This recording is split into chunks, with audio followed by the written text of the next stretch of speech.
हम लोग आवृत्ति करेंगे श्रीमद् भागवतम के प्रथम स्कंध के 10वें अध्याय का प्रथम श्लोक। स्कंध 1 अध्याय 10 श्लोक 1। शौनक उवाच। शौनक मुनि ने पूछा, हत्वा वध करने के पश्चात स्वरिक्त वैध पैतृक संपत्ति स्पृध छीनने की इच्छा से आतताई युधिष्ठिर राजा युधिष्ठिर धर्मभृताम धर्म का दृढ़ता से पालन करने वालों का वरिष्ठ सबसे बड़ा सह अनुजयी अपने भाइयों सहित प्रत्यवरुद्ध रोक दिया भोजन आवश्यकताओं को स्वीकार करना। कथम कैसे प्रवृत्त लगा हुआ किम क्या अकारसित संपन्न किया ततः तत्पश्चात। अनुवाद और तात्पर्य श्रील प्रभुपाद के द्वारा। अनुवाद।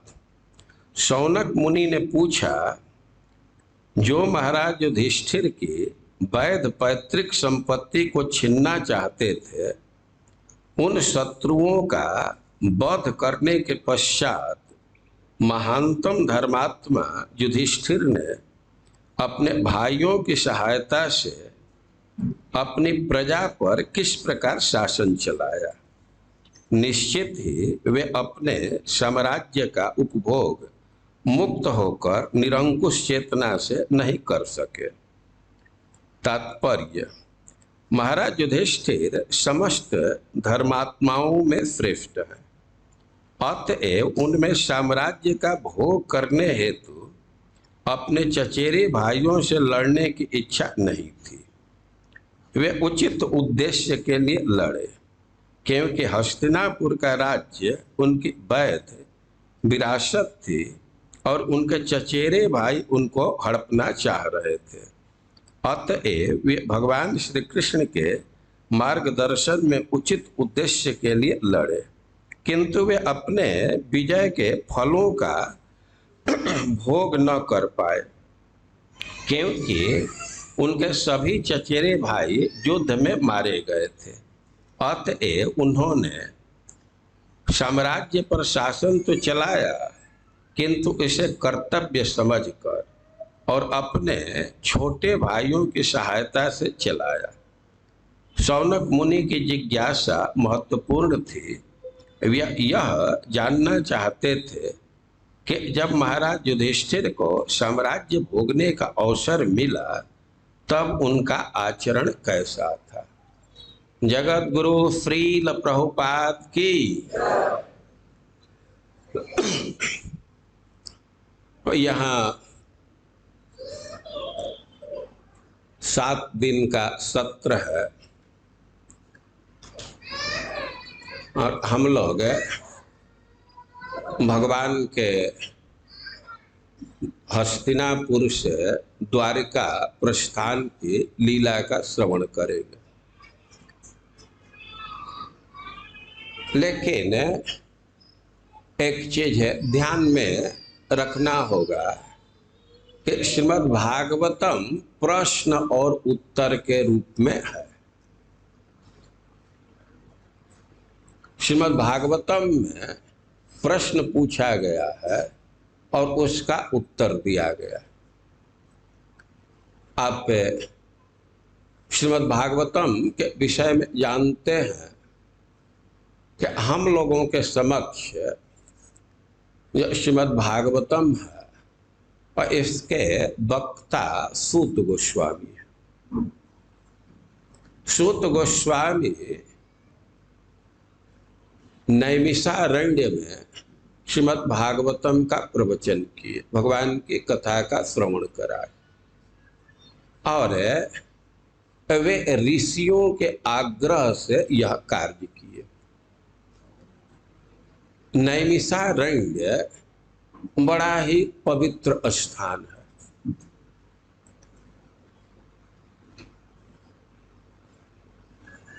इस विषय में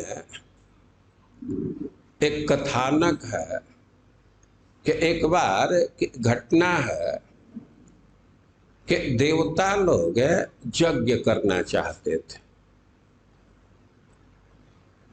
वह ब्रह्मा जी के पास गए कि हम लोगों को स्थान बतलाइए, कहाँ हम लोग यज्ञ करें। यज्ञ करने में स्थान का बहुत महत्व है। स्थान के प्रभाव से यज्ञ के फल पर भी प्रभाव आता है। और यज्ञ का विधान है कि पवित्र स्थान में करना चाहिए। जहाँ बहुत हिंसा हो रहा है तो उस स्थान में यज्ञ का निषेध है। कोई कोई भूमि जो उपजाऊ नहीं है, मरुभूमि है, उसड़ा है, तो वहाँ यज्ञ का विधान नहीं है। और देवता लोग ब्रह्मा जी से पूछे कि हम लोग कहाँ यज्ञ करें। और ब्रह्मा जी एक मनोमय चक्र छोड़े।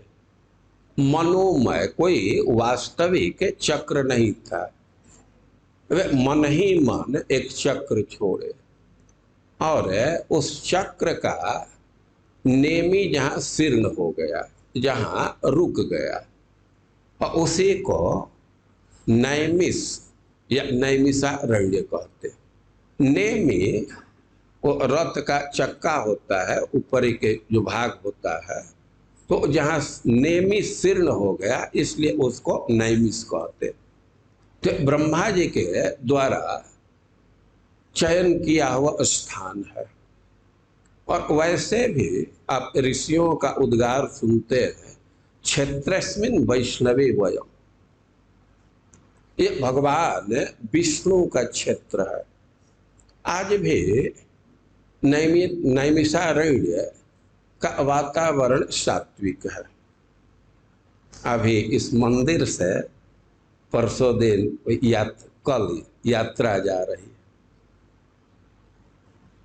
वैसे सरस्वती जी अभी लुप्त हो गई है, ऐसा लिखा गया है कि सरस्वती जी वहाँ 7 धारा में हो गई। ऐसा शास्त्रों में लिखा गया है कि ऋषि मुनि लोग जब वहाँ एकत्रित हुए और सरस्वती जी तो बढ़ रही थी, आगे बढ़ रही थी, वे तो नदी रूप में है, लेकिन उनके मन में आया कि इतने ऋषि मुनि यहाँ आए हमारे तट पर, उनको यथोचित आवास मिला कि नहीं। मैं तो आगे आई, चला देख लूं, तो फिर मुड़ करके गई और फिर देखी, फिर वे आगे बढ़े, फिर भी उनको संतोष नहीं हुआ, वो फिर से मुड़ करके गई। वैसे 7 बार 6 बार मुड़ करके गई। और यह इंश्योर होने के लिए, देखने के लिए कि सभी ऋषियों के लिए स्थान मिल गया, और इसी से वहाँ 7 खंड हो गया। और इस समय जो स्थान है, जो चक्र तीर्थ कहते हैं, प्रसिद्ध स्थान है। और ब्रह्मा जी जो चक्र छोड़े थे मनोमय, वो जहाँ रुका था, और इसीलिए इसको नैमिषारण्य कहते हैं। ये भगवान विष्णु का क्षेत्र है। और बहुत दिन से वहाँ अनेक लोग तपस्या करते रहे। मनु महाराज वहीं तपस्या किए थे। और भी स्थान है, वहाँ के नज़दीक में ही स्थान है जहाँ दधीची ऋषि तपस्या करते थे। मिश्रित नाम से वह स्थान प्रचलित है।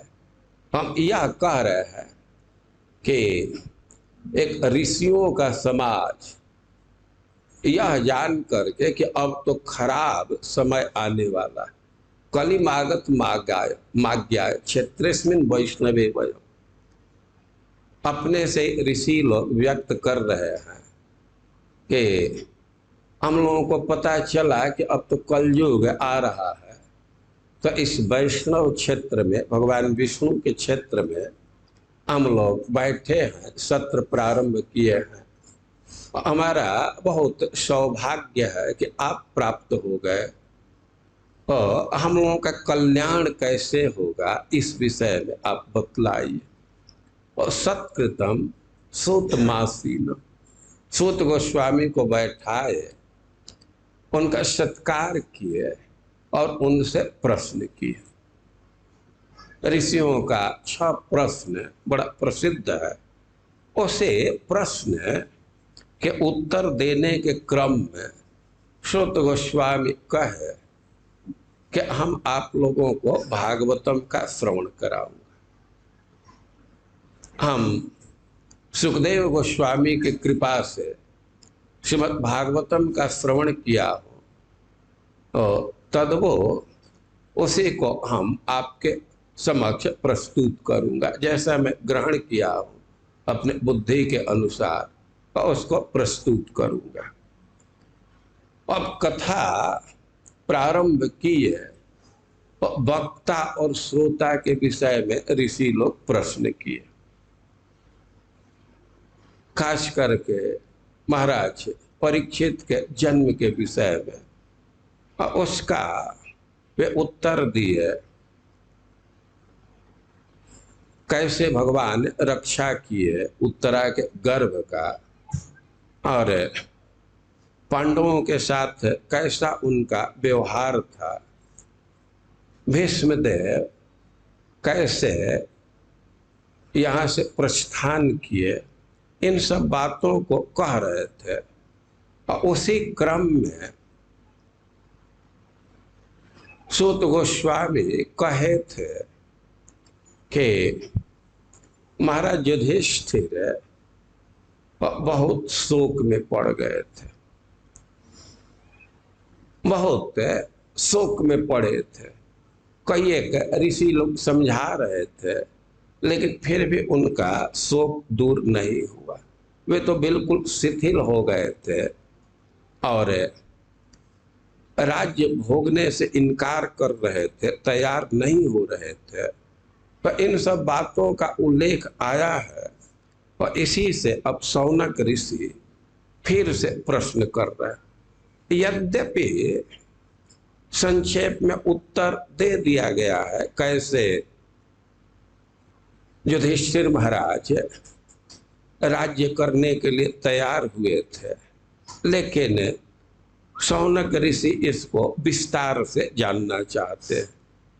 या शौनक ऋषि अपने श्रोताओं के चेतना को समझ रहे हैं, उनके मानसिकता को समझ रहे हैं, और चूंकि उनको नियुक्त किया गया है प्रश्न पूछने के लिए, वे लीडर है, तो अपने श्रोताओं के बिहाफ पर उनके पक्ष में प्रश्न कर रहे हैं।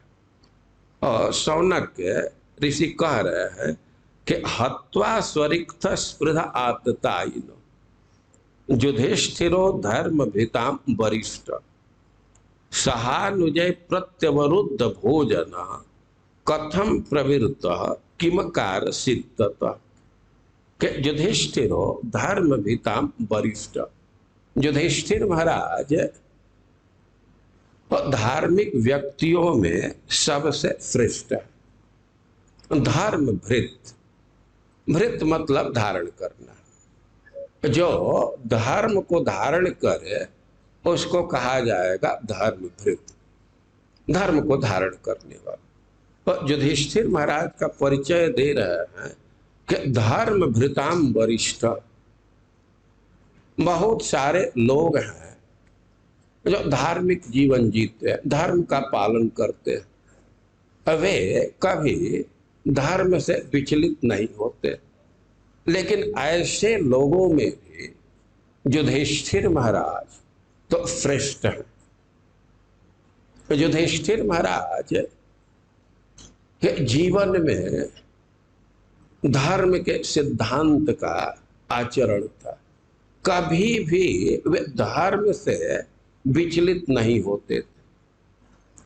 और ऐसा सुना जाता है कि वे इतने धार्मिक थे कि धर्म के प्रभाव से, पुण्य के प्रभाव से उनका रथ का चक्का, उनके रथ का चक्का पृथ्वी से ऊपर चलता था।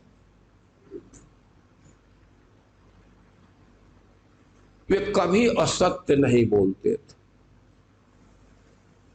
जो भी धर्म का सिद्धांत है सब पालन करते थे। भगवान के कहने से पूरा तो नहीं, आधा झूठ बोल दिए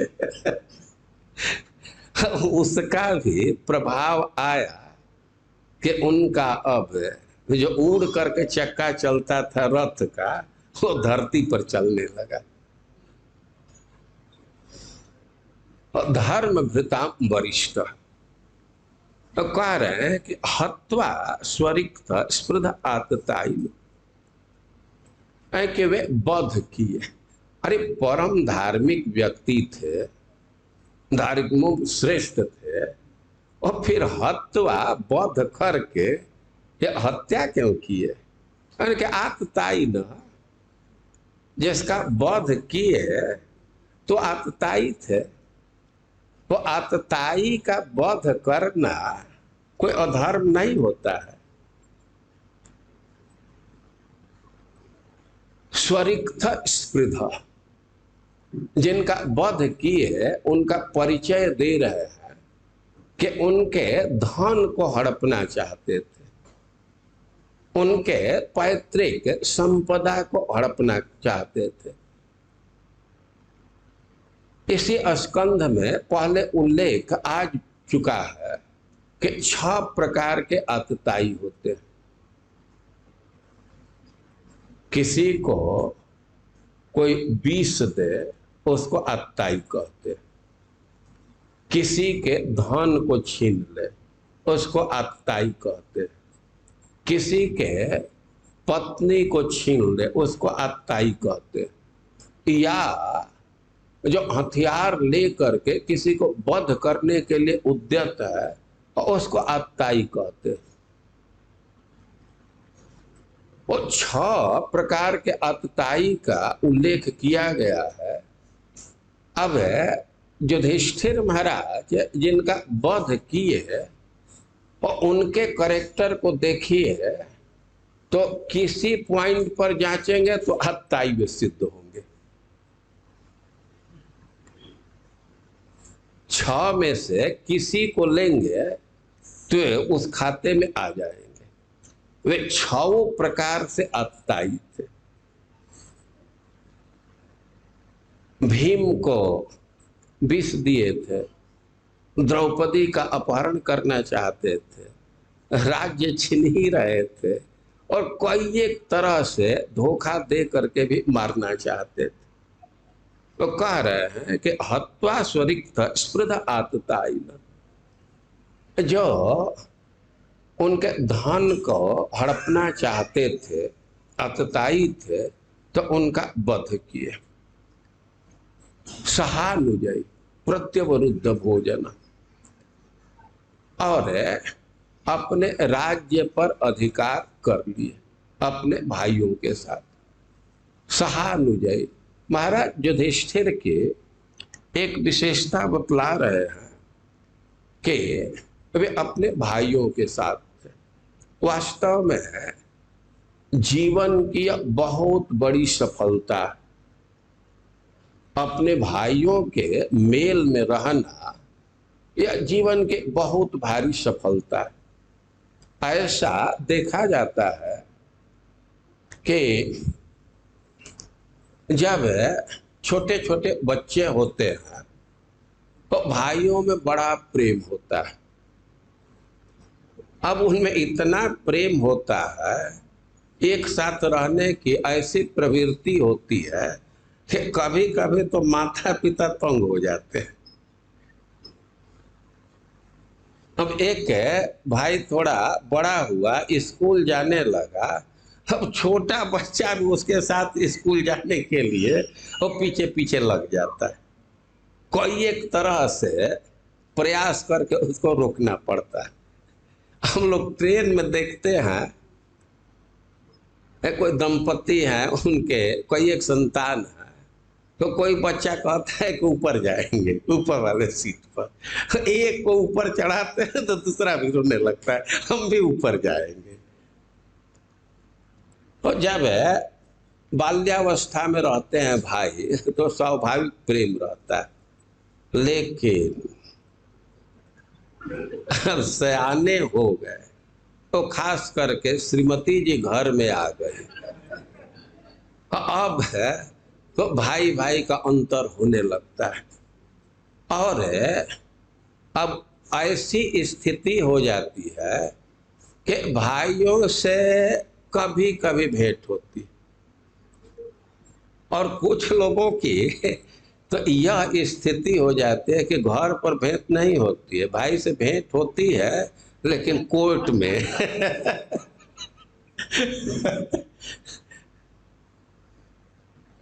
महाराज युधिष्ठिर के विषय में कह रहे हैं कि सहानुजय, उनके भाई उनके साथ थे, बिल्कुल उनका अनुगमन कर रहे थे, और कह रहे हैं कि प्रत्यवरुद्ध भोजन,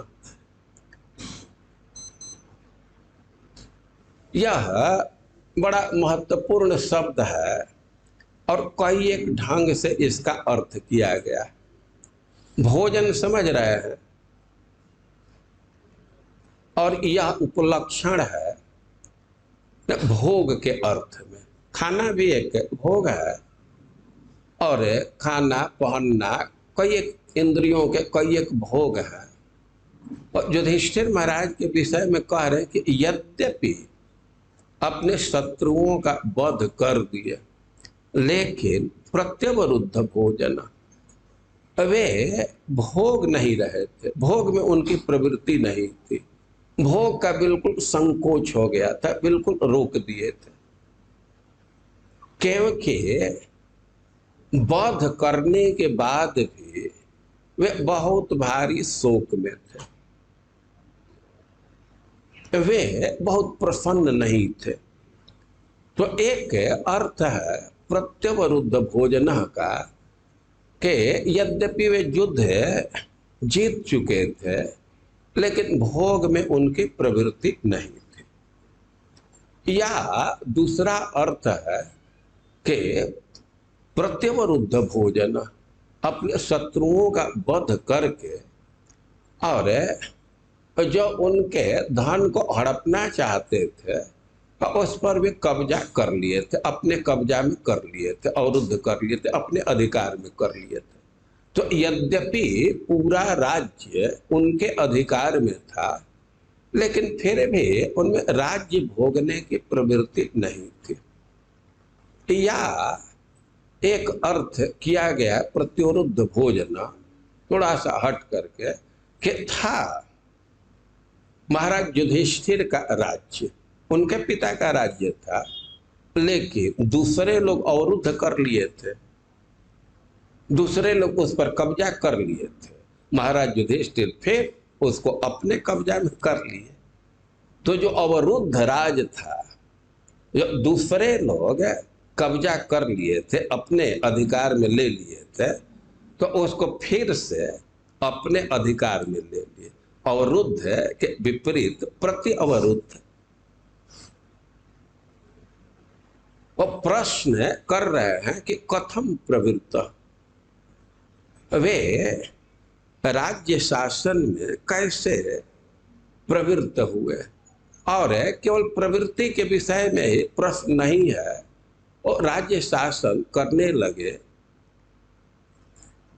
प्रजा का पालन करने लगे, तो ततः किम अकारसित, वे उसके बाद क्या किए। तो दो प्रश्न है, एक तो वे शासन में कैसे प्रवृत्त हुए, और इसके बाद वे क्या किए। और इसका उत्तर श्रुत गोस्वामी प्रदान किए हैं, लेकिन थोड़ा सा हम लोग पीछे विचार करेंगे कि क्या स्थिति आ गई थी। क्यों युधिष्ठिर महाराज राज्य शासन में प्रवृत्त नहीं हो रहे थे। देखिए, ऐसा महाभारत में लिखा गया है, यह श्रीमद् भागवतम में भी उल्लेख है। जब महाभारत युद्ध समाप्त हो गया तो अपने स्वजनों को जल दान देने के लिए गंगा जी में गए। भगवान कृष्ण भी थे, द्रौपदी थी, कुंती थी, गांधारी थी, और महाराज युधिष्ठिर अपने भाइयों के साथ, और एक एक बंधु का स्मरण करके वे जल दान कर रहे थे, क्योंकि जल दान की बहुत महिमा है। कोई कोई कहते हैं कि अरे ये क्या आडंबर है, जो मर गया तो यहाँ नदी में पानी गिराने से उसको प्राप्त होगा। लेकिन वे लोग सिद्धांत नहीं समझते। आज के जमाने में इसको बहुत अच्छा से आप समझ सकते हैं। इस समय कोई यात्रा में जाते हैं वो कार्ड रखते हैं, क्या स्मार्ट कार्ड जो कहते हो, कार्ड रखते हैं, और वो कार्ड की क्षमता है कि उसी से गाड़ी में पेट्रोल डाल देते हैं। देखते हैं ना, कार्ड से पेट्रोल डाल देते हैं। बड़े दुकान पर जा करके क्या क्या सामान खरीद लेते हैं। उस कार्ड की क्षमता है, और उस कार्ड से यात्रा में बहुत सुविधा है। कोई एक चीज प्राप्त कर लेते हैं ना, उसी से रूम बुक कर लेते हैं, क्या क्या ऑर्डर कर देते हैं। लेकिन कोई स्वजन दूर है, और अब उस जो कार्ड धारक है उसके नाम में एक थोड़ा सा इतना बड़ा कागज ले जा करके चेक बॉक्स में, जहाँ बैंक में निर्धारित है, उसमें डाल दे। और कोई चेक उस नाम से डाल दिया, वो चेक है तो एक छोटा सा कागज ही है ना, तो चेक बैंक में डाला, या उसका लाभ यात्रा करने वाले को मिलेगा कि नहीं? और वैलिड चेक है तो लाभ मिल जाएगा ना। आप कागज डाले यहाँ, और इसका प्रभाव होगा कि उसके कार्ड में क्रेडिट हो गया तो क्या क्या सामग्री खरीद सकता है। समझ रहे हैं उदाहरण ना? तो ठीक है, यही स्थिति है। जिस व्यक्ति का देहांत हो गया है और उसको भी अपने डेस्टिनेशन तक जाने के लिए और यात्रा करना होता है, और उस समय उसको बहुत बहुत आवश्यकता होती है, और यहाँ उसके नाम से केवल तिल और जल डालते हैं तो वही उसको भोजन के रूप में प्राप्त हो जाता है, वो मधु के रूप में प्राप्त होता है, घी के रूप में प्राप्त होता है, कई एक प्रकार की सुविधा के रूप में परिणत हो जाता है। और इसी से जो अपने बंधु हैं, संपरीत हैं, जिनकी मृत्यु हो गई है, तो उनकी इच्छा होती है कि हमारे परिवार वाले हमको कुछ सुविधा प्रदान करें। श्वानाम उदक मिच्छता श्रीमद् भागवतम का शब्द है। भगवान सबको ले करके जल दान के लिए गए पांडवों के साथ। किसको जन्म देने के लिए? स्वाना, अपने संबंधियों को, और उनका विशेषण दे रहे उदक मिच्छता। वे चाह रहे थे, उनकी इच्छा होती है कि हमको जलदान किया जाए। और युद्ध के बाद बंधुओं को जलदान दिया जा रहा था। महाराज युधिष्ठिर गंगा जी में प्रवेश करके थोड़े पानी में खड़े होकर के जल दे रहे थे और उसी समय कुंती गई और धीरे से महाराज युधिष्ठिर से बोली, बेटा कर्ण के लिए भी जलदान करो। अब महाराज युधिष्ठिर पूछे, क्यों कर्ण के लिए क्यों जलदान करे? तब वो सब बातें बतलाई, कर्ण के जन्म के रहस्य को बतलाई। और इस घटना को सुन करके युधिष्ठिर महाराज बहुत दुखी हो गए। ऐसा सुनते हैं कि यद्यपि कुंती देवी कर्ण के जन्म के रहस्य को बतलाई, लेकिन इसको बतलाते हुए मूर्छित हो गई, पानी में गिर गई और युधिष्ठिर महाराज उसको उठा करके तट पर लाए और वे बहुत शोक में पड़ गए।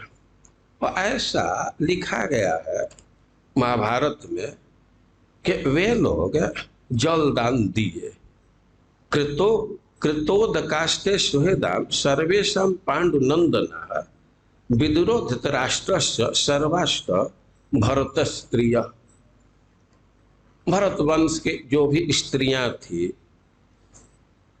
या पांडव लोग थे, विदुर जी थे, धृतराष्ट्र थे, सब लोग अपने सुहृदों के लिए, संबंधियों के लिए जलदान किए। और तत्र तेषु महात्मानो न्यवसन पांडुनंदना शौचम निवर्तिष्यन्तो मास मात्र बहिपुरात्। वे लोग ऐसा अनुभव कर रहे थे कि परिवार में तो बहुत भारी सूतक हो गया, हम लोग अपवित्र हो गए हैं। तो जल दान देने के बाद भी वे महात्मा पुरुष पांडव लोग और लोग भी, धृतराष्ट्र और विदुर जी इत्यादि, वे अपने शुद्धि के लिए मास मात्र बहिपुरा 1 महीना तक गंगा जी के तट पर ही निवास किए। वे जलदान तो किए, लेकिन ऐसा नहीं है कि तुरंत घर वापस आ गए। हम लोग तो जाते हैं नदी में जलदान करते हैं और फिर घर आ जाते हैं, भोजन करते हैं या गुड़ खाते हैं, क्या क्या कृत्य किया जाता है। लेकिन पांडवों के विषय में कह रहे हैं कि शौचम निवर्तिष्यन्त, हम लोग और पवित्र हो जाए, अपने सामान्य स्थिति को प्राप्त करने के लिए, अपवित्रता को दूर करने के लिए, अपने को पवित्र करने के लिए वे 1 महीना तक पुरात बही नगर के बाहर गंगा जी के तट पर ही निवास किए। पांडव लोग अपने परिवार के साथ गंगा जी के तट पर निवास कर रहे हैं, तो बहुत सारे ऋषि मुनि भी वहां आ गए। द्वैपायनो नारदश्च देवलश्च महर्षि देवस्थानस्य कण्वश्च तेषां शिष्याच सत्तमा। बहुत बहुत ऋषि आ गए। मुख्य ऋषियों का नाम दे रहे हैं कि वेदव्यास जी थे, नारद जी थे, देवल थे और देवस्थान थे, कण्व थे और उनके बहुत बहुत शिष्य भी थे। अन्य च वेद विद्वांस, इसके अतिरिक्त भी बहुत सारे ऋषि आए। वे सब वेद के विद्वान थे, परम पंडित थे और गृहस्थ स्नातका संत ददृश पुरुषोत्तम, और गृहस्थ भी थे, विरक्त भी थे, विद्यार्थी भी थे और ऋषियों का अलग अलग दर्जा है। सब ऋषि थे और सब आकर के महाराज युधिष्ठिर का दर्शन किए, वहां बैठे और प्रतिगृह्य ततः पूजा तत्काल सदृशिम तथा पर्युपासन यथा न्यायम परिवार्य युधिष्ठिर। अब तो युधिष्ठिर महाराज अपने नगर में नहीं है, राजभवन में नहीं है, बाहर है, तो उस स्थान के अनुरूप जैसा सत्कार कर सकते हैं तो वैसे सत्कार ऋषियों का किए, ऋषियों का सत्कार किए। और ऋषि लोग भी युधिष्ठिर महाराज को ही घेर करके बैठ गए। पुण्य भागीरथी तीरे शोक व्याकुल चेतसम आश्वासयन्तो राजानम विप्रा सत सहस्रश। बहुत बहुत ऋषि मुनि थे, लेकिन वे देख रहे थे कि युधिष्ठिर महाराज बहुत शोक में है और सब अपने स्तर से उनके शोक निवारण का प्रयास कर रहे थे, सब उनको समझा रहे थे और सब लोग थे। लेकिन नारद जी स्पष्ट उनसे कुछ प्रश्न करने लगे। नारद जी कहने लगे उनको संबोधित करके कि आप तो अपने बाहु बीर्ज से और कृष्ण के प्रसाद से, कृष्ण की कृपा से और इस पूरे पृथ्वी पर ही विजय प्राप्त कर लिए। पूरी पृथ्वी आपके अधीन है, उस पर विजय प्राप्त किए हैं और आपके भाई आपके साथ हैं।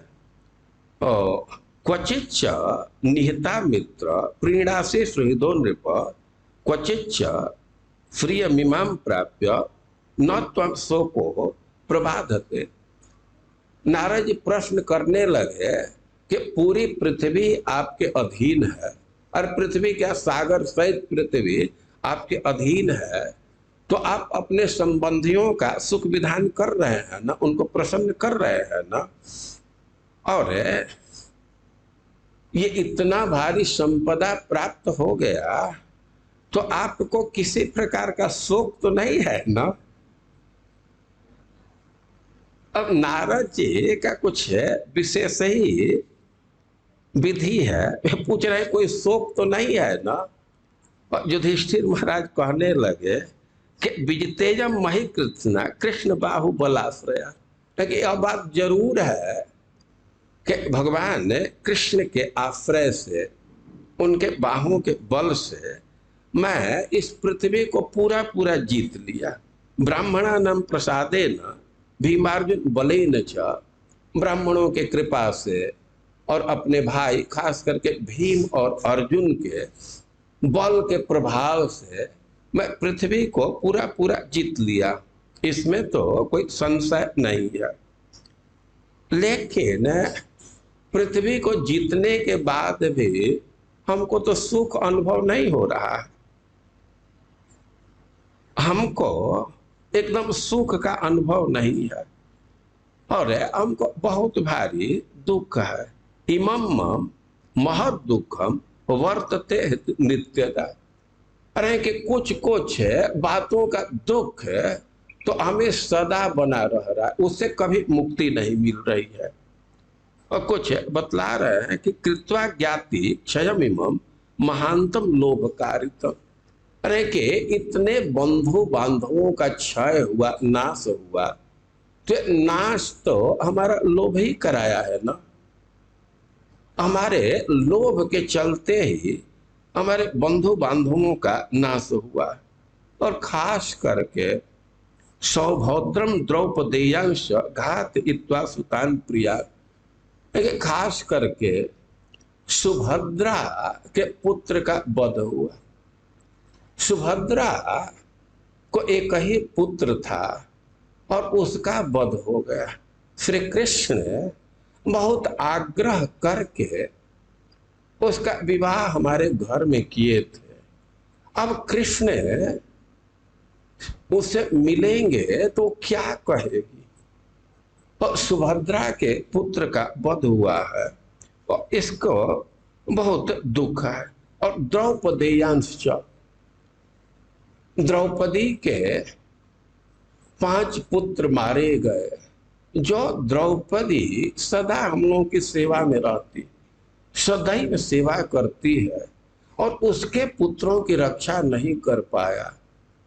हमारे लोभ के कारण, राज्य लेने के कारण, राज्य के लोभ के कारण उसके पुत्रों का वध हुआ। और हम उससे क्या कहेंगे, कैसे उसको समझाए?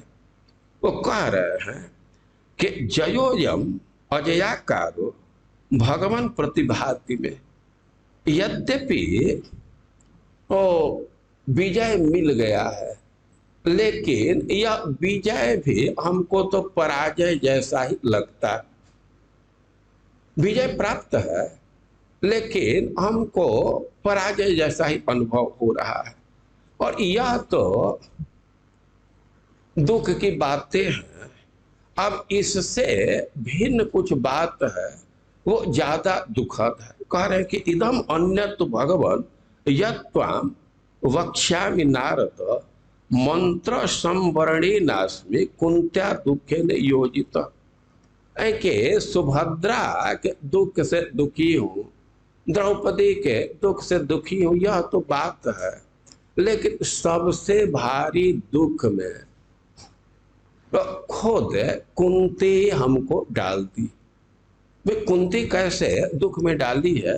तो कह रहे हैं कि मंत्र संवरणेन, वो कुछ बात छिपा करके और हमको बहुत भारी दुख में डाल दी। और यह जो मंत्र अब प्रकट की है, तो यह तो जला रहा है। उदाहरण दे करके कहे हैं कि कुंती जो बात छिपा करके रखी, तो वैसा था जैसे कोई अंगार को और कपड़े में बांध करके रखा। कोई अंगार को कपड़े में छिपा करके रखी है, वैसा वो की है। अब जब हमको ये सब बात बतलाई है, तो हमारी तो यही स्थिति है कि तूल राशि निवारण, जैसे कोई रुई का भंडार हो और उसमें आग लगा दिया जाए, तो रुई जैसे जलने लगता है वैसे में जल रहा।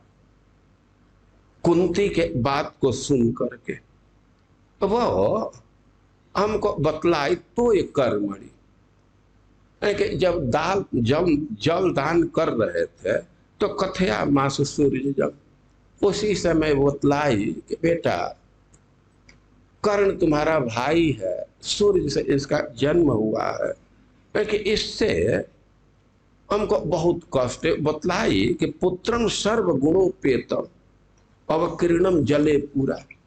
खुद कुंती स्वीकार की कि जो तुम्हारा बड़ा भाई है कर्ण, तो सब गुणों से युक्त था, लेकिन फिर भी मैं उसका त्याग कर दी।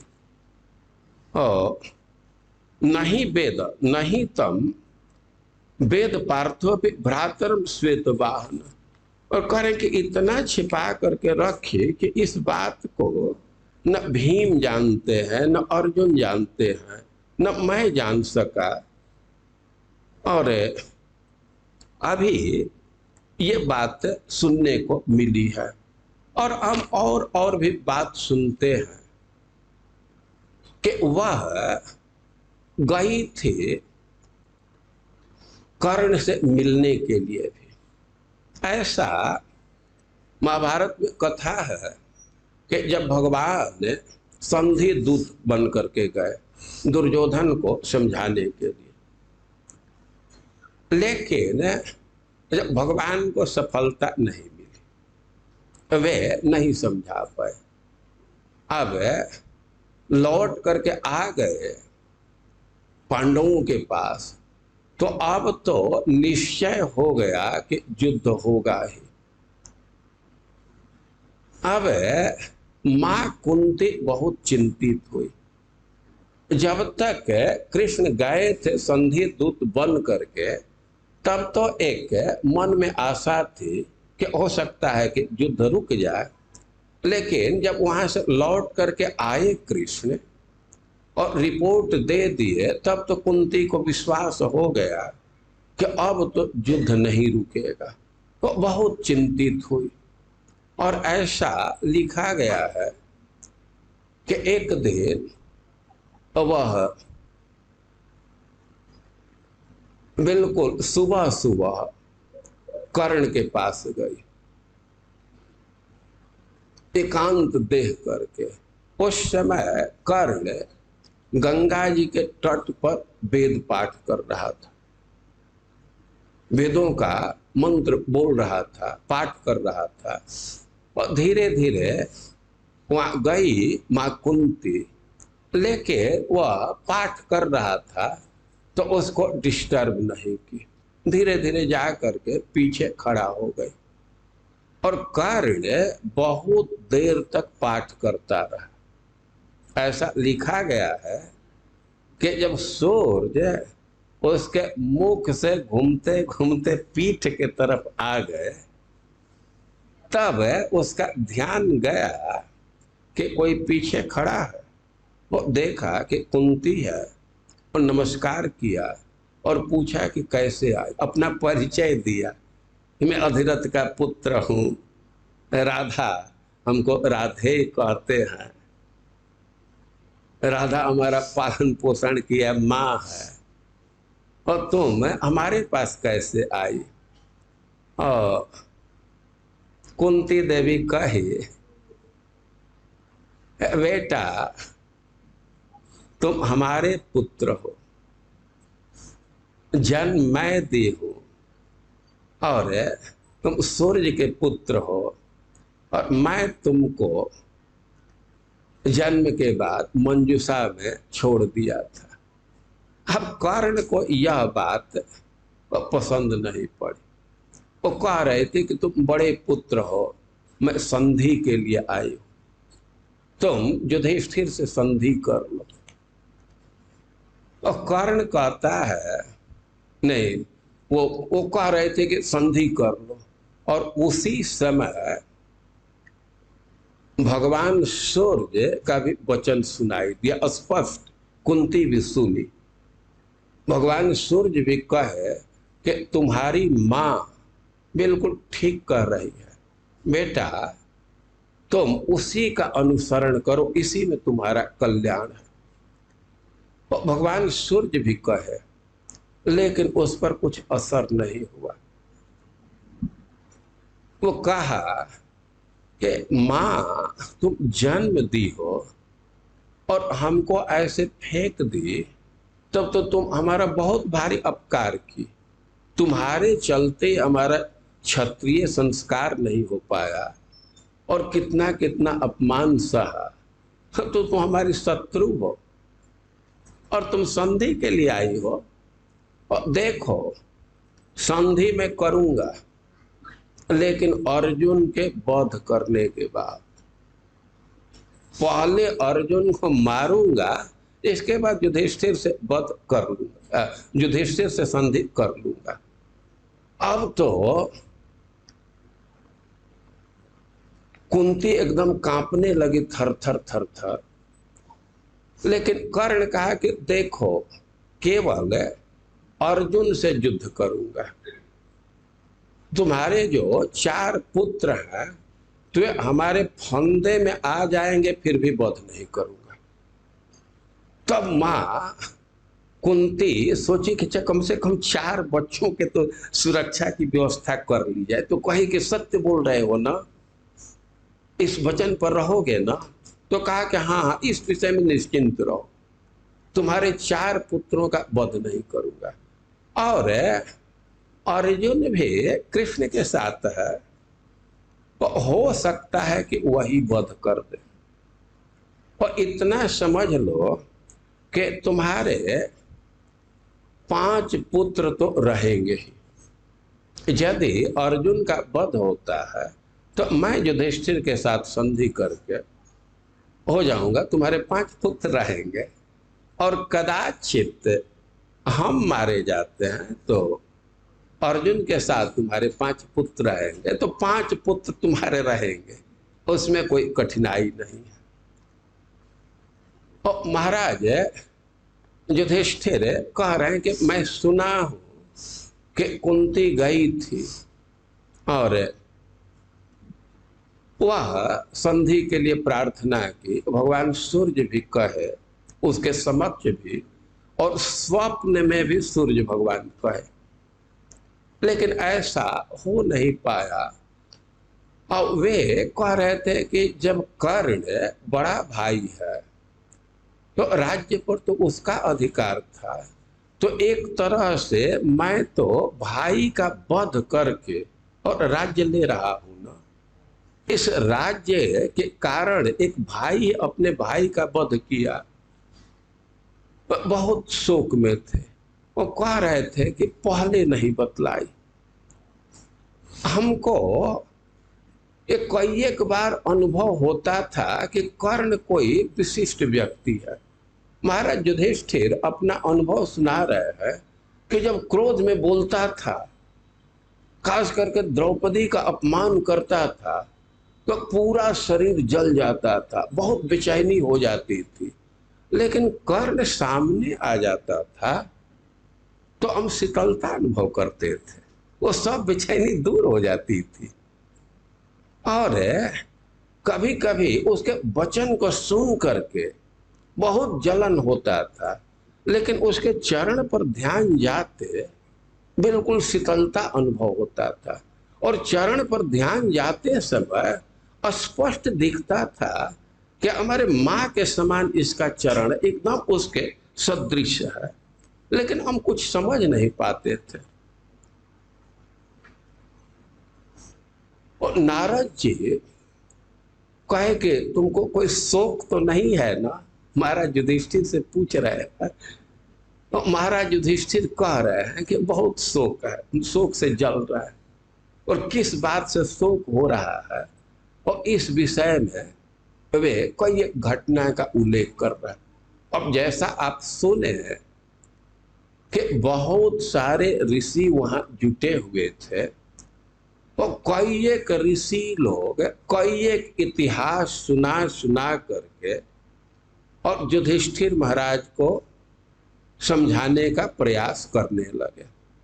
ऐसा श्रीमद् भागवतम में लिखा गया है कि व्यासाद्य ईश्वरे हाद्य कृष्णे नाद्भुत कर्मणा प्रबोधितोपि ना बुद्धत सुचार्पित।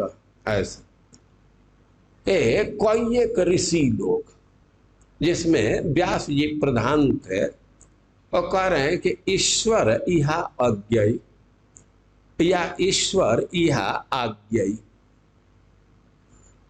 ईश्वरेहाज्ञेय शब्द है, विच्छेद करेंगे तो ईश्वर इहा अज्ञेय, तो वह भी इहाज्ञेय बनेगा, और इहा आज्ञेय तो वह भी इहाज्ञेय बनेगा। तो दो अर्थ, एक कह रहे हैं कि ईश्वर इहा अज्ञेय।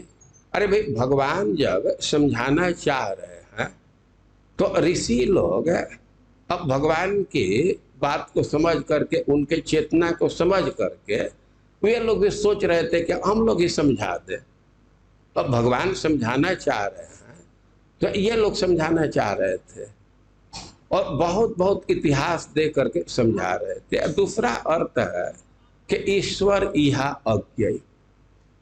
वे लोग भगवान की चेष्टा के विषय में अज्ञ थे, नहीं समझ रहे थे, क्योंकि कृष्णे नाद्भुत कर्मणा, कृष्ण तो अद्भुत कर्मा, इस अर्थ में कि भगवान युधिष्ठिर को समझा रहे थे, एक रूप से समझा रहे थे, और भीतर से उनको प्रेरित कर रहे थे कि किसी भी स्थिति में समझ ना पाए।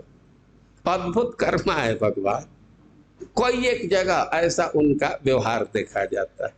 आप लोग ब्रज में देखते हैं कि गिरिराज जी को नमस्कार करते थे, ब्रजवासियों के साथ भोग लगा रहे हैं, और एक रूप से ऊपर चढ़ करके शैलोस्मी, मैं शैल हूं, और मांगते थे और भोग दो और भोग दो। संधि दूत बन करके भी गए थे, तो प्रवचन तो कर रहे थे कि पांडवों के साथ संधि कर लेना चाहिए, लेकिन कौरवों को ऐसे प्रेरित कर रहे थे कि वो संधि न हो पाए। पहले से संकल्प लेकर के ही गए थे कि संधि नहीं होने देना चाहिए। तब पांडव लोग भेज रहे थे कृष्ण को कि जा करके कहिए कि केवल 5 जनपद दे देंगे, 5 सिटी दे देंगे, उनसे हम लोग संतोष कर लेंगे।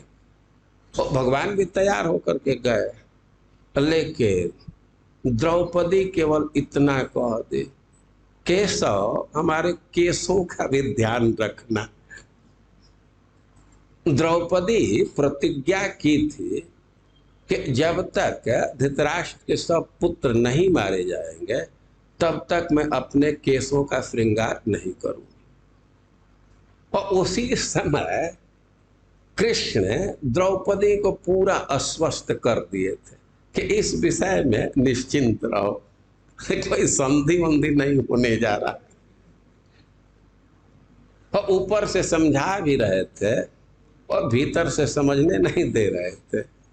और महाराज युधिष्ठिर के केस में भी यही स्थिति है। ऋषि लोग समझा रहे हैं, भगवान भी समझा रहे हैं, लेकिन भगवान के विषय में कह रहे हैं सुत गोस्वामी अद्भुत कर्मणा, और ऋषियों के लिए कह रहे हैं कि ईश्वर यहाँ अज्ञेय। ये ऋषि लोग तो एक एक से इतिहास सुना रहे थे कि युधिष्ठिर का शोक दूर हो जाए, राज्य करने के लिए तैयार हो जाए, लेकिन भगवान की तो इच्छा थी कि सब लोग भीष्म पितामह के पास चले। और भगवान चाहते थे कि सारे दुनिया में स्थापित हो जाए कि सबसे बड़ा ज्ञानी भीष्म। सारे ऋषि मुनि मिल करके जिस व्यक्ति को नहीं समझा पाए और उसको भी भीष्म समझा दिए। और भीष्म से भगवान का व्यक्तिगत संबंध भी है। भीष्म की इच्छा को भी पूर्ण करना चाहते थे। भीष्म की इच्छा थी कि भगवान के समक्ष अपना देह त्याग करे। और सुत गोस्वामी कहते हैं कि प्रबोधितोप इतिहास है, कोई एक इतिहास प्रस्तुत करके समझाने का प्रयास कर रहे थे, लेकिन महाराज युधिष्ठिर राज्य का शासन करने के लिए तैयार नहीं हो रहे। कोई एक लोग समझाए। महाराज युधिष्ठिर कहने लगे अर्जुन से कि देखो व्यक्ति से पाप हो जाता है, लेकिन व्यक्ति कुछ उपाय करता है तो पाप दूर भी हो जाता है। अर्जुन को संबोधित करके कह रहे धनंजय कृतम पापम कल्याणे नोपहन्यते, कि कोई कल्याण का साधन करेगा तो पाप समाप्त होता है। वे क्या कल्याण का साधन है? तो कह रहे कि ख्यापने न, अनुतापे न, दाने न, तपसा पिवा। कि एक बात तो है कि अपने पाप को कह दीजिए। कई एक लोगों से कहेंगे तो कहने से भी पाप कम हो जाता है। कोई आपसे अपराध हो गया, पाप हो गया है, तो उसको गोपनीय रखेंगे, छिपा करके रखेंगे तो नहीं समाप्त होगा। लेकिन लोगों से कह रहे हैं, कन्फेस कहते हैं ना, उसको व्यक्त करते हैं तो उससे समाप्त। अनुतापे न, पश्चाताप करने से, दाने न, दान करने से, तपसा पिवा, तपस्या करने से, निवृत्त्या, प्रवृत्ति मार्ग का त्याग करने से, निवृत्ति मार्ग स्वीकार करने से, तीर्थ गमनाच, या तीर्थ के भ्रमण से पाप दूर होता है, श्रुति स्मृति जपे नवा, ये वेद शास्त्र का पाठ करते उससे पाप दूर होता है, और त्यागवांश पुनः पापम नालम कुरु कर तो मिति श्रुति। कहने कि जो व्यक्ति सब कुछ त्याग देता है तो उसके पाप में प्रवृत्ति नहीं होती है। त्यागवान जन्म मरणे नापनोति श्रुति यदा। महाराज युधिष्ठिर कह रहे हैं कि वेद का यही विधान है कि जो त्यागी पुरुष है तो जन्म मृत्यु से भी मुक्त हो जाता है, वो जन्म मृत्यु में नहीं पड़ता। तो ऐसे सिद्धांत दे करके कह रहे हैं कि हम तो सब चीज का त्याग करना चाहते हैं, हम राज्य नहीं करना चाहते, बहुत भारी पाप हुआ है, तो हम तो भिक्षा मांग करके जीवन व्यतीत करेंगे और हम जा करके वन में निवास करेंगे, भ्रमण करेंगे। और ऐसे अपना निर्णय दिए है। और जो अर्जुन उनको समझाने का प्रयास करने लगे, देखिए जो आप सिद्धांत दे रहे हैं वो ब्राह्मणों के लिए है, क्षत्रियों के लिए ऐसा नहीं लिखा गया है। अरे क्षत्रियों को तो संग्रह करना चाहिए, क्षत्रिय के लिए कुछ कुछ कर्म है कि उससे विरत नहीं होते हैं। और अब त्याग की महिमा गा रहे हैं, अरे संग्रह की भी महिमा है और क्षत्रियों के लिए यही उपयुक्त है। अर्थेभ्य विवृद्धेभ्य संभृतेभ्य ततस्ततः क्रिया सर्वा प्रवर्तन्ते पर्वतेभ्य इवापगा।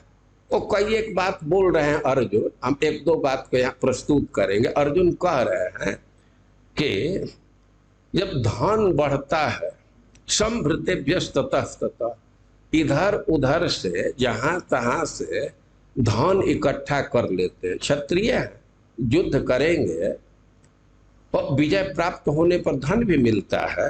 तो कह रहे हैं कि उस संग्रह की बड़ी महिमा है। क्रिया सर्वा प्रवर्तन्ते, जब व्यक्ति के पास बहुत धन आ जाता है तो कोई एक धार्मिक कृत्य करता रहता है, धन्य पुण्य का काम चलता रहता है। उदाहरण दे रहे हैं कि पर्वतेभ्य इवापगा, जैसे पर्वत से नदी निकलती है। वे कोई भी नदी है तो पर्वत से ही निकलती है ना। तो जैसे पर्वत से कोई एक नदियां निकलती रहती है, एक साइड से नर्मदा निकल रही है तो एक साइड से सोन निकल रहा है। वो कह रहे हैं कि धन का संग्रह होता है, माल जुट जाता है, वो बहुत बहुत क्रिया चलती रहती है।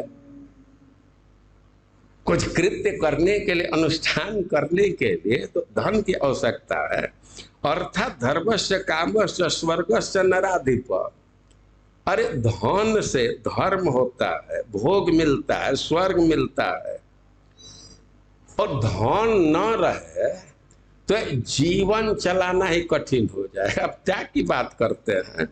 अरे देखिए, यस्यार्था तस्य मित्राणि, जिसके पास धन है तो उसी को दोस्त भी होते हैं, व्यक्ति उसी को दोस्त बनाता है।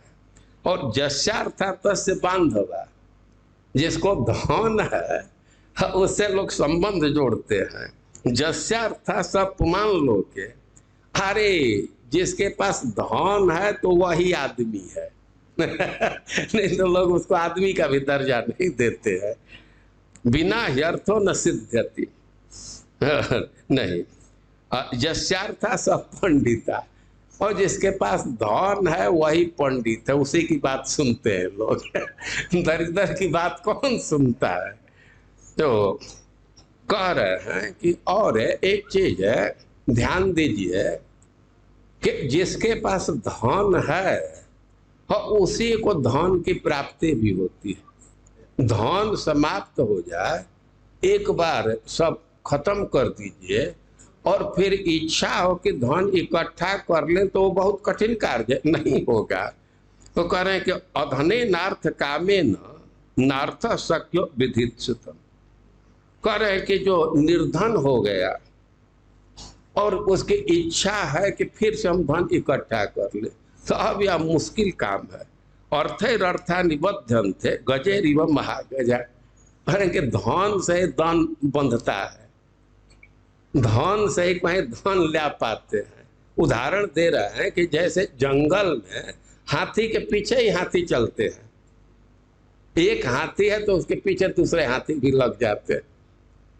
भीम अर्जुन भी बड़ा व्यवहारिक बात कर रहे हैं।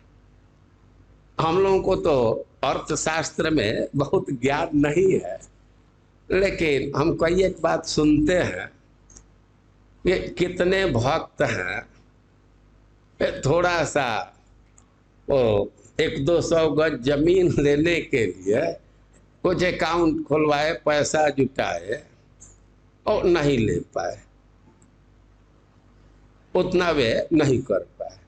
और कई एक भक्त ऐसे हैं तो जो धनी हैं, उनका बिजनेस चलता था तो पैसा है तो अब आगे के प्लॉट खरीद लेते हैं। अब प्लॉट खरीद लिए, अब कृपालु जी के हॉस्पिटल का प्रभाव हुआ, 3 करोड़ का 50 करोड़ में बिक गए। तो अर्जुन कह रहे हैं कि धन से धन आता है। अब निर्धन व्यक्ति हो गया तो चाहे भी कि धन इकट्ठा कर ले तो मुश्किल हो जाएगा। तो यह आपका निर्णय ठीक नहीं है त्याग का। क्षत्रिय का धर्म संग्रह करना, ऐसा कहा गया है कि क्षत्रियों, भीम कहेंगे क्षत्रियों का तो धर्म है कि कहीं से भी युद्ध करके धन प्राप्त करना है तो उसमें संतोष नहीं होना चाहिए, उसके तो हमेशा तृष्णा बनी रहनी चाहिए। अर्जुन अपने ढंग से समझा रहे हैं, लेकिन महाराज युधिष्ठिर कहे कि देखो जहां धर्म की बात है तो हम भी विचार करके त्याग की बात कह रहे हैं। अब धर्म की बात हमसे तुम अधिक समझेगा, अरे तुम अस्त्र की बात, युद्ध की बात हमसे अधिक समझ सकते हो, धर्म के विषय में हमसे अधिक तुम्हारी बुद्धि नहीं है। हम भी जो कह रहे हैं सोच विचार करके कह रहे हैं। और महाराज ने, अर्जुन तो चुपचाप रह गए, लेकिन भीम कहे कि यही करना था तो क्यों हम लोगों से लड़ाई कराए। जब कोई त्याग ही करना था तो इतना खून खराबा क्यों कराए। आप धर्म की बात कर रहे हैं। आलस्य कृतचित्तस्य राजधर्मान असूयतः विनाशे धातराष्ट्राणम किम फलम भर्तर्षभ। कि आप पलायनवाद में है, ये आप समझ रहे हैं कि धर्म की बात कर रहे हैं, अरे आप आलस की बात कर रहे हैं, आलस की। और यही आलस में पड़ना था तो क्यों हम लोगों को युद्ध कराए। ये धृतराष्ट्र के पुत्रों का नाश करने का क्या फल होगा। तो जब इसी आलस में पड़ जाएंगे, आप सब त्याग करके चले जाएंगे। अरे क्षमानुकंपा कारुण्य आन संशम न विद्यते छात्र माचर तो मार्गम अपि बंधस तदंतरे। अरे कि जो छात्र धर्म में है और लड़ाई लग गई तो उसके लिए क्षमा, अनुकंपा, करुणा, अब ये सब धर्म नहीं होता है, इसको नहीं विचार करना चाहिए। अरे दूसरे की बात तो दूर है, अपने भाई के प्रति भी ऐसा नहीं होता है। छात्र धर्म अब समझ नहीं रहे और है कि हम लोगों को बेवकूफ बनाए ना। जब भीख मांग करके ही खाना था क्यों युद्ध कराए। हम लोग नहीं भीख मांग करके खाए होते तो हम लोगों से युद्ध कराए, और अभी भीख मांगने के लिए तैयार हो रहे, सब त्याग करना चाहते हैं। हम लोगों को चुतिया बनाए ना।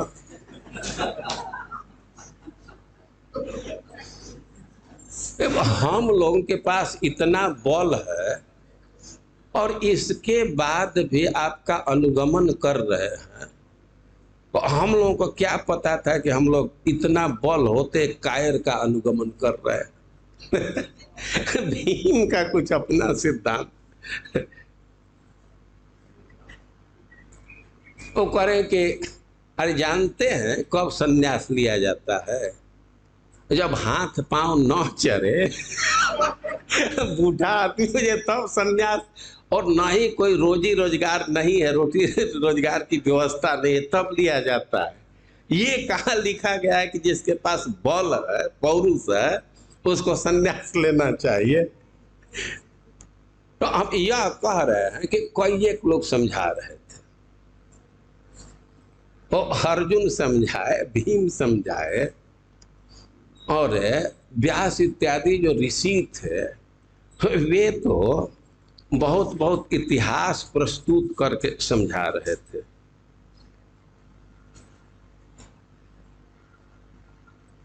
अर्जुन ने व्यासदेव उनको समझाने लगे कि देखिए, जो आप बात कह रहे हैं तो इसको मैं नाजायज नहीं कह रहा हूं, लेकिन ब्राह्मणों का धर्म है और इसी से केवल स्वर्ग मिल जाए ये कोई जरूरी नहीं है। तो भीम ये बात कहे हैं कि आप वन में जाने की बात कहते हैं, वन जाने से स्वर्ग मिलता तो सब हरिण नहीं स्वर्ग में जाते, कितने पशु हैं वो स्वर्ग में नहीं जाते। लेकिन व्यासदेव उनको इतिहास सुनाने लगे।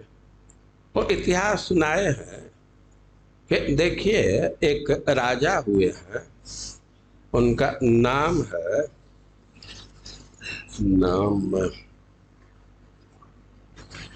भूल रहा हूं,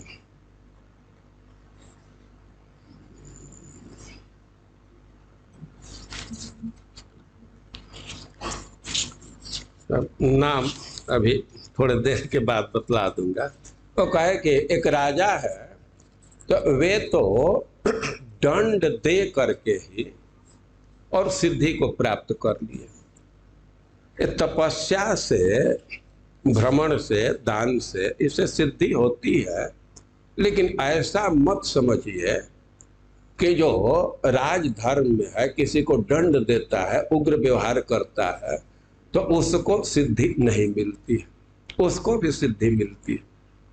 वे एक राजा का इतिहास बतलाए कि उनको तो दंड देने से ही सिद्धि मिल गई, उनको दंड देने से ही सिद्धि मिली।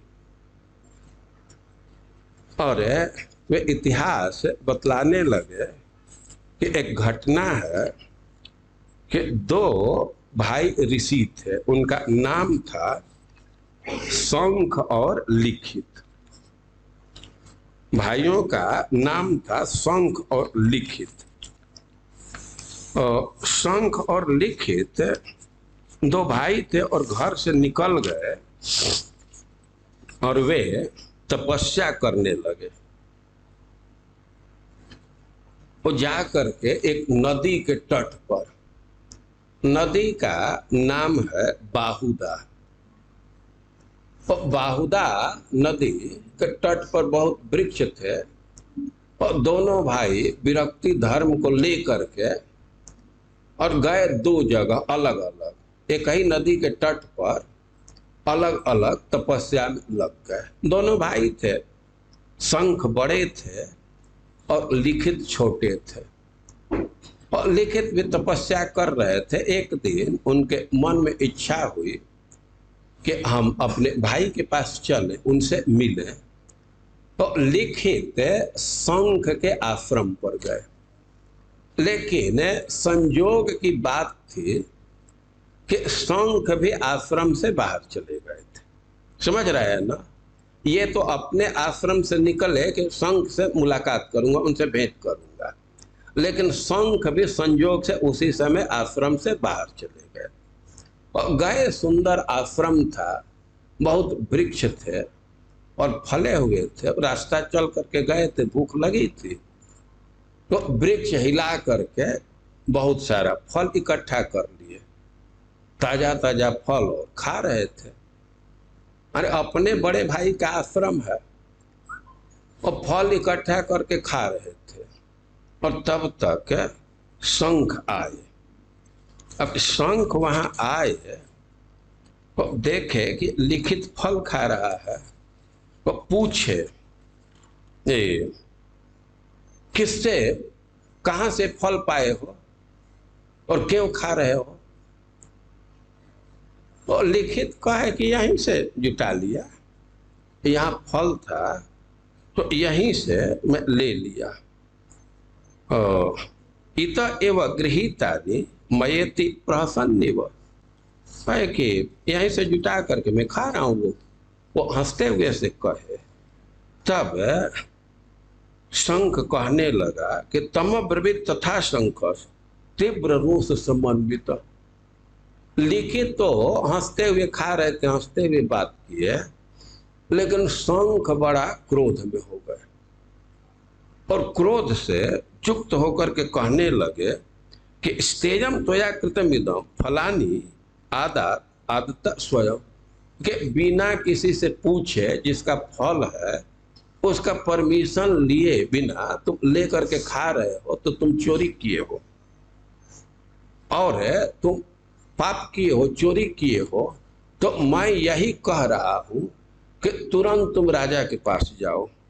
गच्छ राजानम आसाध्य स्वकर्म कथयस्व, तुरंत जा करके अपना कर्म कहो उनसे कि मैं चोरी किया, और तुम्हारे चोरी को समझ करके जो वे दंड देंगे तो उसी दंड को तुम तुरंत स्वीकार कर लेना। जो दंड देंगे, वो राजा का नाम था सुदुम, मैं नाम भूल रहा था, सुदुम ने राजा का था। कहे कि तुम सुदुम ने राजा के पास जाओ और अपने चोरी की बात बतलाओ कि तुम चोरी किए हो, चोर हो, और जो दंड दे तो उसको स्वीकार करो।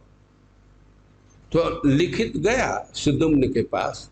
अब सुदुम्न देखे कि लिखित आए हैं, और लिखित की तो बड़ी प्रतिष्ठा थी, वे तपस्वी व्यक्ति थे, ब्राह्मण हैं। तो जब ही उनको पता चला कि लिखित आए हैं तो राजा खुद अपने अनुचरों के साथ आगे बढ़ करके लिखित से मिला, उनका सत्कार किया और कहा कि आप कैसे यहाँ आए हैं, बतलाइए, हम क्या आपकी सेवा करें, कैसे आप यहाँ आए, प्रयोजन बतलाए। लिखित कहे कि प्रयोजन तो बतलाऊंगा, लेकिन पहले वचन दो कि उसको पूरा करोगे, तब पूरा करने का वचन दो तब मैं बतलाऊंगा। कहे कि ठीक है, पूरा करूंगा। तो कहे कि मैं चोरी किया हूं, मैं चोर हूं, मैं बिना पूछे फल खाया और हमको दंड दो। और सुदुम्न कहने लगे, कह रहे जब राजा को दंड देने का अधिकार है तो उसको क्षमा करने का भी अधिकार है, या नहीं मान रहे हो? जब राजा को दंड देने का अधिकार है तो उसको क्षमा करने का भी अधिकार है। तो मैं तुमको क्षमा करता हूं राजा के हिसाब से, इसको स्वीकार करो। तो यह तो मैं एक पूरा कर दिया। अब दूसरी बात है, और कोई दूसरे मन, कोई दूसरी कामना हो, कोई दूसरा चीज चाहते हो तो वो भी बतलाइए। लिखित कहे कि ना, हमको बस एक चाहिए, हम चोरी किए, हमको दंड दीजिए। तो वे विकल्प देते रहे कि दूसरी बात कुछ कहिए, दूसरा चीज मांगिए, लेकिन तैयार नहीं हुए। अब दंड के लिए इतना उद्यत थे कि राजा विचार में पड़ गया, क्योंकि बड़े भाई की आज्ञा थी। शंख बड़े भाई, वे कहे थे कि राजा के पास जाओ और दंड स्वीकार करो। तो अब बहुत आग्रह देख करके तो कहे कि ठीक है, तो दंड की व्यवस्था करते हैं। तुम चोरी किए हो तो दोनों हाथ कटवा देता, तुम्हारा दोनों हाथ काटा जाता। और सुदुम ने दोनों हाथ कटवा दिए। अब तो उसका हाथ कट गया, फिर अपने भाई के पास आया, शंख के पास, कहा कि मैं दंड स्वीकार कर लिया। तब शंख कहे कि ठीक है, तुम फिर नदी के तट पर चले जाओ और वहां जाकर के तपस्या करो, और ऐसा तपस्या करो कि इस प्रकार की पाप की मति फिर न हो। और भाई की आज्ञा मान करके आकर के तपस्या करने लगा। एक दिन वो नदी में स्नान करने के लिए गया और तब तक दोनों वहां फिर आ गए। अब हैरत में पड़ा, इसको रिपोर्ट करने के लिए फिर शंख के पास आया। और शंख के पास आया, कहा कि तो बाह हमारे आ गए। वो कहे कि हमारे तपस्या के प्रभाव से आया है, मैं इसको ऐसा किया। तो वे उनका बाह तो आ गया, और लिखित और सुदुम दोनों को सिद्धि मिल गई, दोनों को गति प्राप्त हुई। तो व्यासदेव ये स्थापित करना चाहते हैं कि जो राजा के पद पर है भले ही वो दंड दे रहा है, लेकिन उसका दंड देना भी एक साधना ही है। अर्जुन जब युद्ध नहीं करना चाहते थे कि इसमें हिंसा करना है, वो एक तरह से भगवान यही समझा रहे हैं कि देखो हिंसा तो सब जगह है। ब्राह्मण यज्ञ में हिंसा करते हैं, और ब्राह्मण यज्ञ में हिंसा करते हैं तो उसे पाप नहीं लगता है। वैसे ही क्षत्रिय युद्ध में हिंसा कर रहे हैं तो उसे पाप नहीं लगता, उसे शुद्धि होती है। तो व्यासदेव समझा रहे हैं कि क्षत्रिय का धर्म है शासन करना, और यह मत समझो कि किसी को दंड देने से वो अशुद्ध होगा, वो शुद्ध होगा। क्षत्रिय इसी कर्म से, राज्य शासन से ही वे स्वर्ग को प्राप्त करेंगे, सिद्धि को प्राप्त करेंगे। तो ऐसे कोई एक इतिहास दे करके और ऋषि लोग समझाने का प्रयास कर रहे थे, लेकिन महाराज युधिष्ठिर राज्य शासन के लिए तैयार नहीं हो रहे थे। और इसी सब स्थिति को ध्यान में रह करके सूत गोस्वामी पहले बोल चुके हैं कि प्रबोधितो इतिहास ना बुद्धित सुचारुपित। कोई एक इतिहास दे करके समझाने से भी महाराज युधिष्ठिर नहीं समझ रहे थे। तो अब प्रश्न पूछ रहे हैं कि आखिर क्या बात है, कैसे वे राज्य शासन में प्रवृत्त हुए और इसके बाद क्या किए। और इस तरह यह महाराज नहीं शौनक ऋषि का यह प्रश्न है। अब सूत गोस्वामी इसका उत्तर क्या दे रहे हैं, इसको हम लोग कल से सुनेंगे। हरे कृष्ण।